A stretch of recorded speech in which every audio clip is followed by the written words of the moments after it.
Back in 5th grade, my science class planned an excursion to a nearby science museum. I wasn't particularly keen on science, but trips to the museum were usually a fun escape from the mundane school routine. On this particular day, we embarked on a 30-minute journey to the museum, anticipating an engaging day of exhibits and scientific wonders.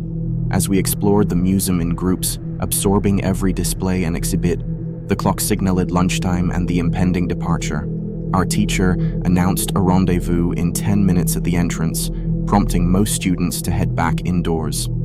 However, having seen everything I wanted to, I decided to head straight to the bus. It was a chance to delve into some phone games before our departure. Stepping out into the back parking lot, I noticed a few buses lined up. The bus driver beckoned me aboard as I approached, but as I stepped onto the bus, he sternly informed me of a strict no-phone policy during the journey back. Perplexed but compliant, I surrendered my phone and settled into my seat. Moments later, the engine roared to life and the bus started moving. Peering out the window, questions gnawed at my mind regarding the ban on phones. My concerns grew as the bus steered away from the parking lot and onto the street. I attempted to alert the driver about the rest of the class still inside, but my protests fell on deaf ears. Panic surged through me, intensifying when I demanded a stop, only to be met with a harsh command to stay silent. As we merged onto the freeway, fear gripped me tighter. The bus accelerated, hurtling down the highway at an alarming speed. I knew something was seriously wrong, regretting my decision to leave without the group. Minutes felt like an eternity as we sped along the freeway. Desperation crept in, and I realized the ominous reason behind confiscating my phone. It wasn't about unruly kids. There was something more sinister afoot. Suddenly, the piercing sound of a police siren shattered the tension. Glancing behind, I spotted flashing lights and watched as the bus was directed to pull over. Relief washed over me at the sight of a police car, offering a glimmer of hope in the distressing situation. The bus driver veered to the roadside, and in a split second, chaos erupted. He bolted from the bus, darting into a nearby field as police officers pursued him. While some officers chased the fleeing driver, others hurried to the bus to ensure my safety. Eventually, the police apprehended the rogue driver, bringing an end to the terrifying ordeal. The sequence of events, from the kidnapping-like bus ride to the dramatic police intervention, marked one of the most harrowing experiences of my young life. In my senior year of high school, our U.S. history class took a field trip to Boston. The plan was to follow the Freedom Trail and check out historical spots like Bunker Hill Monument. Since my friends Sean, Matt, and I were 18, we convinced a chill teacher to let us wander off and explore on our own. We roamed around the city, having a blast, and eventually ended up at a small cemetery called Granary Burying Ground. Among the few people there, one guy stood out to me.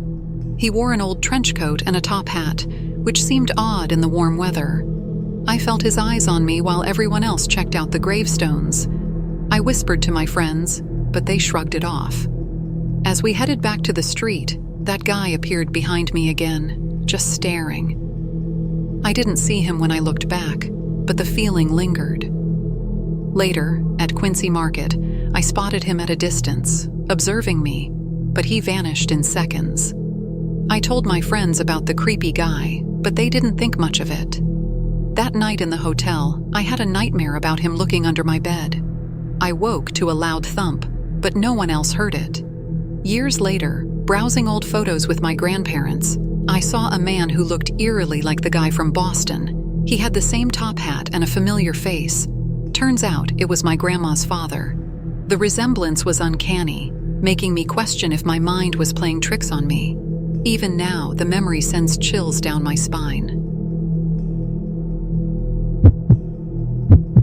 It was November 2019. I was in 9th grade, and our Boy Scout troop embarked on a field trip to Alcatraz Island, the notorious prison in San Francisco Bay.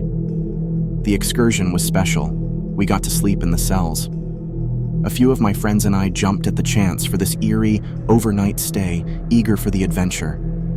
As our guide delved into the island's history, recounting the tales of daring escapes and unaccounted-for prisoners, we joked about the place being haunted. Our guide, adding to the thrill, decided to take us to the execution area and the hospital at midnight. Throughout the tour, my friends and I tried to scare each other, lurking in shadows and playing tricks. But things took a sinister turn when we reached the execution room. A foul stench hit Ash and me, but no one else seemed to notice. The guide mentioned the room had been unused for a century. It raised goosebumps. The smell hinted at something sinister. At the hospital, strange whispers echoed. Ash and I exchanged alarmed glances as the lights flickered in sync with the eerie sounds. The guide mentioned a former inmate who whispered eerily, mirroring the whispers we heard. Later, we played cards in a cell, an odd but unforgettable experience. The night wore on, and around 3 a.m., Ash asked me to accompany him to the bathroom. As I waited outside, I heard the sink running and the paper towel dispenser. When Ash didn't emerge, I ventured in. I heard the sink stop, then a stall door slammed shut. I called out to Ash, but a chilling cackle came from the closed stall. Terrified, I ran outside, only to find Ash standing there, confused about what I'd experienced. His puzzlement turned to dread when he mentioned hearing breathing outside the bathroom while I was inside. We rushed back to the cells, deciding not to alarm the others. I attempted sleep, but was awakened by an unsettling sensation, someone tapping my back. I glimpsed something dark in the cell corner, causing me to scream. Our scoutmaster hurried over, but I couldn't articulate what I'd seen. Alcatraz's eerie history had us in its grip, leaving us questioning the inexplicable experiences we'd encountered that night.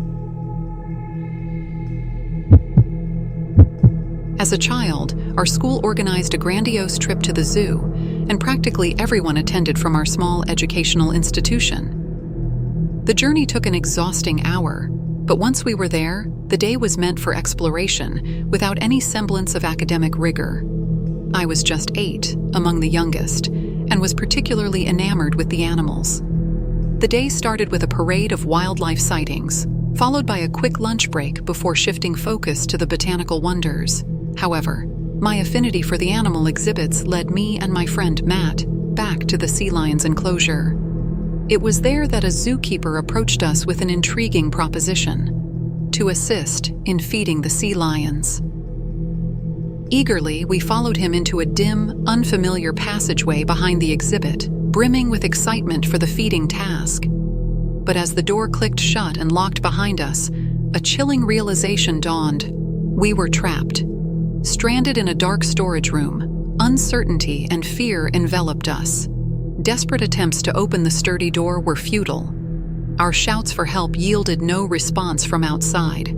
The absence of light rendered the room nearly pitch black, making it hard to discern its contents apart from scattered items resembling discarded junk. Without means to call for help, we languished in that obscure room, exhausting our energy in vain attempts to draw attention. Fatigue eventually overcame us, and we succumbed to slumber on the cold, unforgiving floor. Waking later, we resumed our desperate clamor against the door, our voices echoing in the silence. Finally, a faint murmur on the other side raised our hopes. With fervor, we bellowed louder, and soon, the door creaked open. A bewildered zoo staffer stood before us, astonished by our unexpected presence. As the sun began to set outside, we realized hours had passed, and a frantic search had ensued. Apparently, we were the subject of an intense search party for over 2 hours. Upon rejoining the zoo, the shocking revelation emerged that the employee who had locked us in had vanished. His later discovery revealed a troubling truth. His involvement in drug addiction had caused erratic behavior, and locking us up was a manifestation of that distress. The abandoned room, rarely used by the zoo, had become an unintended prison. Our escape was a stroke of fortune amid the perplexing actions of an individual in the throes of addiction-induced instability. Back in middle school, our science class field trip to a salt marsh seemed like a snooze fest. The task was mundane: partner up and jot down observations with binoculars. My buddy Jordan and I weren't feeling it. so we snuck off the path while the teachers were distracted. The marsh was like a maze, wooden walkways snaking over swampy waters. Ignoring the "Do Not Enter" sign, we explored, passing a locked shed. What began as an adventure turned eerie. Soon, we were hopelessly lost, sun setting and panic creeping in. No sign of our group, no familiar path. The marsh grass towered, blocking any view. Panic surged as darkness approached. No phones, no way to call for help. The splashing of water nearby made our skin crawl. Someone was there, hidden among the reeds, watching. With only the moon as our guide, we quickened our pace. Jordan, in a moment of recklessness, peered into the grass, screamed, and bolted. I followed blindly, adrenaline pulsing. He'd seen someone hiding. I didn't need to see it to believe it. We ran until we couldn't catch our breath, fear driving us forward.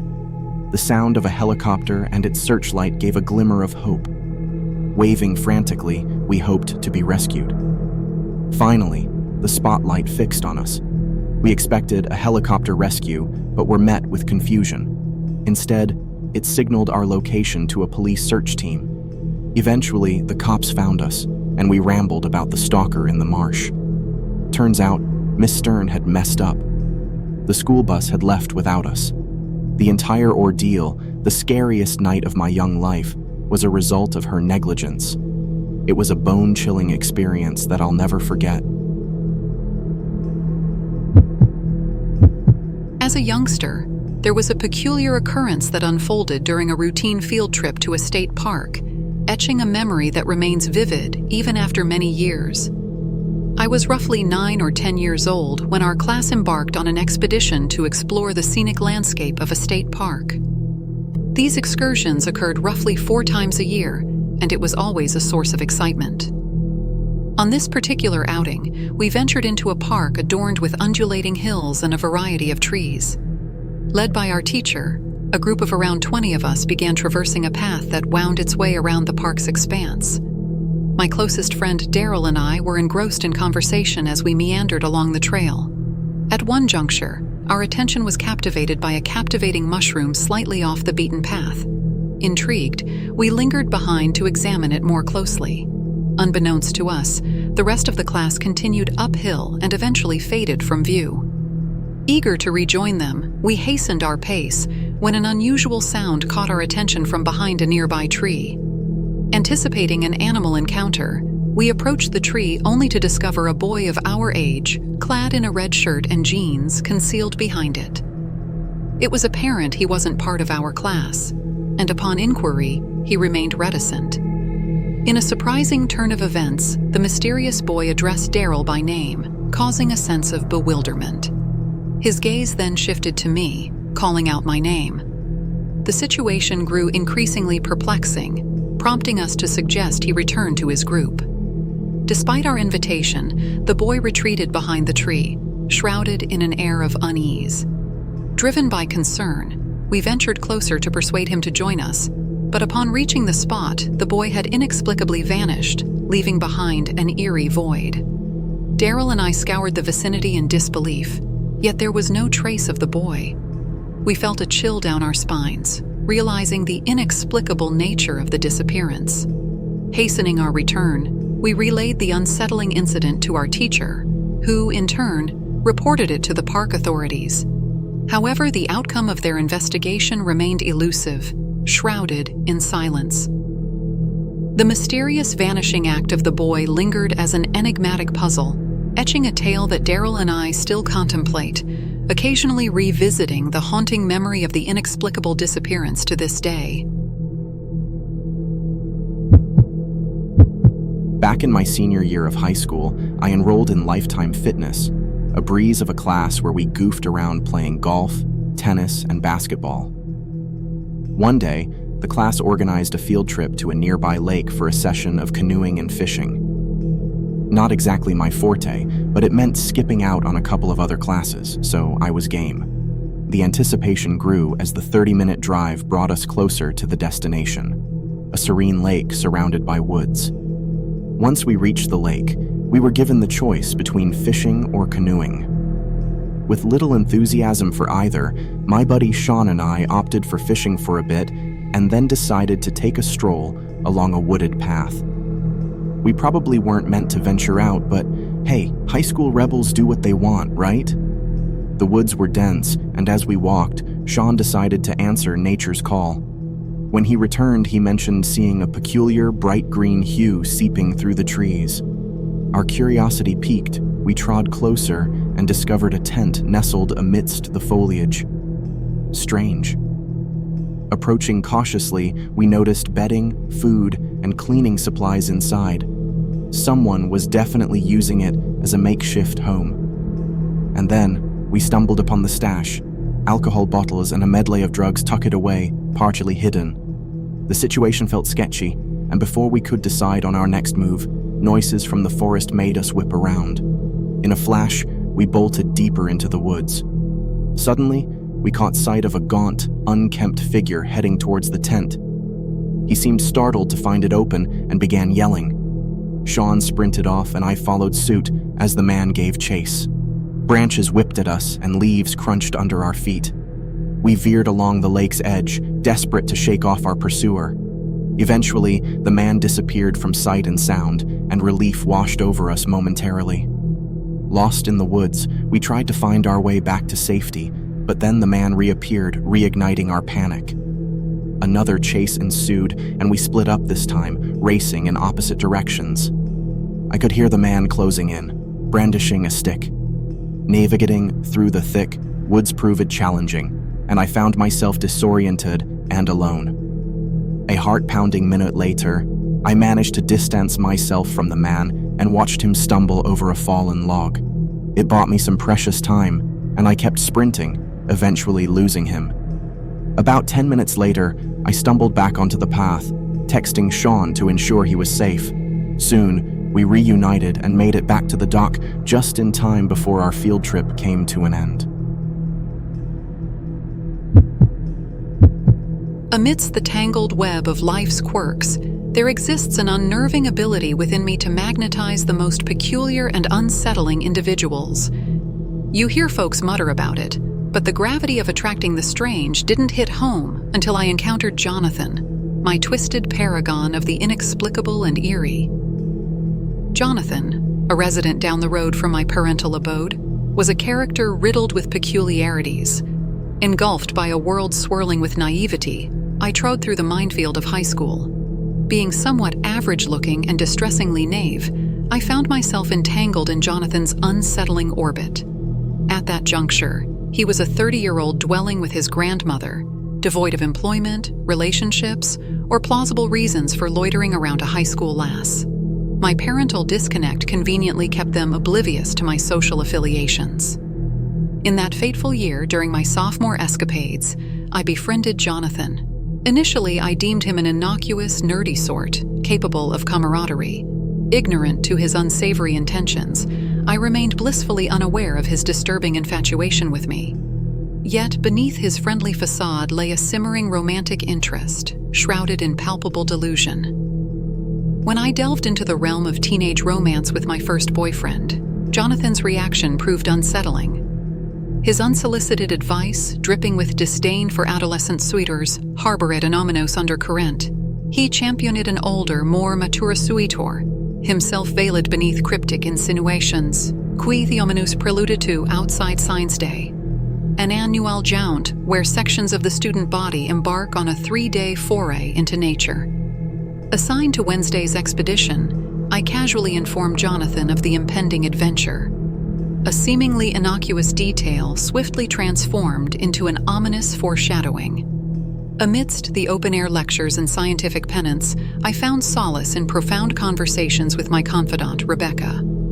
Our dialogue, shrouded in introspection, was abruptly interrupted by an uninvited guest, Jonathan.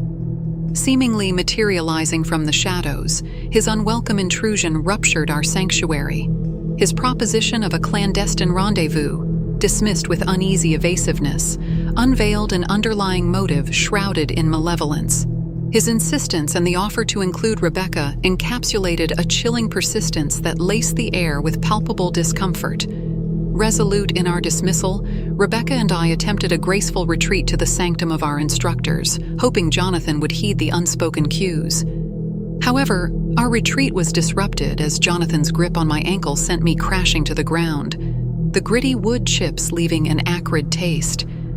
In that secluded corner of the park, concealed from prying eyes, the escalating situation culminated in his brazen attempt to whisk me away. Rebecca, embodying an unsung heroine, confronted the malevolent plot with defiance. Her resounding punch and cries for aid prompted Jonathan's swift retreat, evading our grasp like a shadow in the night. Post-incident, my encounter with Jonathan metamorphosed into a cryptic conundrum. Concealing the unsettling truth from the authorities became my compulsion. Disguised in vague descriptions, my silence birthed an insidious precedent, a darkness I couldn't disclose to Rebecca, preserving the facade of her victory. In the aftermath, Jonathan slinked away into the ether, evading my realm with an eerie intuition of my daily patterns. His absence was a welcome reprieve, ushering in a newfound cognizance, a realization that behind deceptive facades lurk the darkest intentions. An education in cynicism, where life's surprises tend to be more bitter than sweet. So, heed my counsel, if your path mirrors mine. Embrace skepticism. It's the sole armor against the malevolent predators cloaked in a facade of familiarity.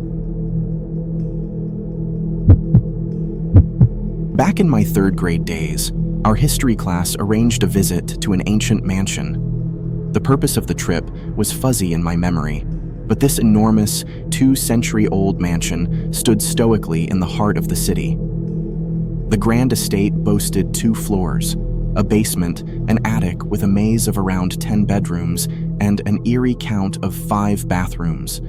It contained a myriad of other rooms, libraries, offices, and sprawling living spaces, not to forget a vast, somewhat daunting kitchen. Our class, a group of 15, was led through a tour by our guides, and after that, we were allowed to wander somewhat freely on the main floor. With the grown-ups not keeping an eagle eye on us, my curiosity drove me to sneak upstairs. The scent of antiquity lingered in the air, typical of old buildings, but my fascination with history overpowered any unease I might have felt. As I ventured through various bedrooms upstairs, a room at the end caught my eye. Approaching the window to get a view, I was suddenly startled by a noise from the closet.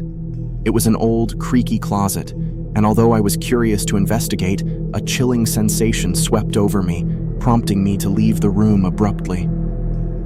As I made my way back through the hallway, a sense of foreboding loomed over me. The footsteps behind me sent a shiver down my spine. When I spun around, my heart sank. A man stood in the doorway of the room I had just left, staring at me with an unsettling, eerie grin. Dressed in a black shirt and gray pants, his face wore a haunting expression. The chilling silence was broken only by his eerie smile, and in that moment, my instincts kicked in. I dashed down the hallway, skipping steps in my rush to escape, racing downstairs to rejoin the safety of our group. The encounter left me shaken, and the man's unsettling presence haunted my thoughts. Who was he? Why was he there? These questions lingered, but the mere thought of uncovering the truth sent chills down my spine. That memory, etched in my mind, remains an unnerving mystery I'd rather leave unexplored. During my freshman year in college, I found myself enrolled in a geology class, a subject far from my comfort zone. To boost my grades, I reluctantly signed up for a field trip that promised extra credit. Our destination was a park known for its diverse rock formations, an ancient land that seemed shrouded in mystery. Armed with a checklist and worksheet handed out by the professor, we ventured into the park. There were about 20 of us, and the park sprawled across a vast area. My friend John and I decided to venture deep into the park to complete our tasks. He ascended a hill, traversing over rocks, and I followed suit. The assignment wasn't too challenging, and we finished it swiftly. With the worksheets done, the thrill of adventure gripped us, urging us to explore further. As we strolled through the serene landscape, we encountered a towering man walking down the trail. He appeared distressed, claiming his friend had collapsed and needed urgent help. His phone was dead, he said, and without hesitation, he implored us to follow him. Anxious and naive, we followed the man who led us on a brisk jog for a few minutes, steering us toward a secluded wooded area. He abruptly stopped, pointing to a spot behind a tree, insisting that his friend was there. But to our dismay, there was no one in sight. My heart lurched as several other men emerged from the shadows, encircling us. They were burly, intimidating, and one of them clutched a menacing stick. The situation spiraled out of control as demands for our wallets and phones reverberated through the air. John adamantly refused, prompting one of the men to shove him to the ground. Panic surged within me, and I tried reasoning with them, pleading for calmness. But chaos ensued as their voices rose, drowning out any attempts at negotiation. Fearing for our safety, I reluctantly handed over my belongings, mimicking compliance. Sensing a fleeting opportunity, I concocted a plan. Pretending to stumble over a rock, I feigned a serious leg injury, distracting them momentarily. Amidst the confusion, I urged John to run. As the men's focus shifted to my faux injury, John made a break for it. Summoning every ounce of courage, I seized the moment and darted between two of the men, narrowly escaping their grasp. Chaos erupted as the group pursued us relentlessly. Heart-pounding, we sprinted through the park, their shouts echoing behind us, the fear of capture propelling us forward. Desperation fueled our sprint until we reached the familiar hill where we had initially ventured. Raising our voices, we cried out for help, and miraculously, the men ceased their chase. We stumbled back to our class group, shaken and frantic, yet relieved to have escaped. Despite reporting the ordeal, the men had vanished, disappearing with our phones and wallets. Thanks to the tracking feature on my phone, authorities traced it to an old house, leading to the apprehension of two of the culprits. It was an experience that etched fear into my memory, transforming an ordinary field trip into a harrowing escapade, an adventure I'd never wish to relive.